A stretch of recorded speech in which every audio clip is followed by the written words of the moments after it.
So 3 generations of Morales family here, at the church. How did you guys learn this craft? This one. And then from my father and my grandfather. Really? I see my father's the one that started here, his grandfather started here. And he had my grandfather, which is his father, working for him at that time. And that's how it turned out to be 5 generations at work. We're Masons by trade. Right? Yeah. His grandfather was a Mason. Yeah, bricklayer or mason. Stonemason and bricklayer. And then my grandfather was a bricklayer. And he was a union bricklayer. And passed that down to me. And we're passing it down to this one. And how do you like it? It's fun. Well, it's nice working here. Yeah, right. Something different, something, work on a 200-plus-year-old building. That's fascinating to me.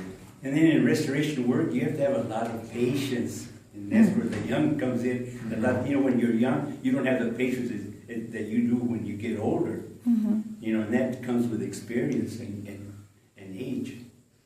And restoration, that's the way it is. It needs a lot of patience. Like in a horse race, when the young horses just bolt out and want to go, that's this one. Yeah.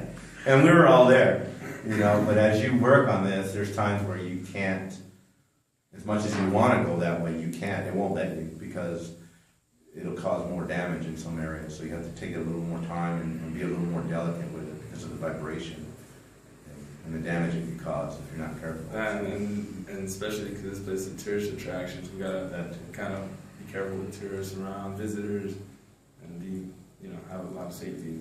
Extra precaution. Mm-hmm. And this is also still a working church. It's the only church in the United States right now that still has services. And so that all that we have taken into consideration. Also, we have all kinds of services. Besides that, here in the local community have their funerals, so they're always using the church. So a lot of times we have to pull off or be real quiet, extra quiet. So it stalls and holds up things, as far as time. There is a very large community here, right, for people that come and to the church. Where do they come from? Well, just tell us about the people that come to the church. Well, the Toronto Alton people is the reservation that it's on. That it's surrounded by the reservation. So a lot of them are the parishioners here. And then anybody in Tucson, a lot of the Latinos, because on the south side is in this area, and it's mainly the Hispanic area, so they all come here.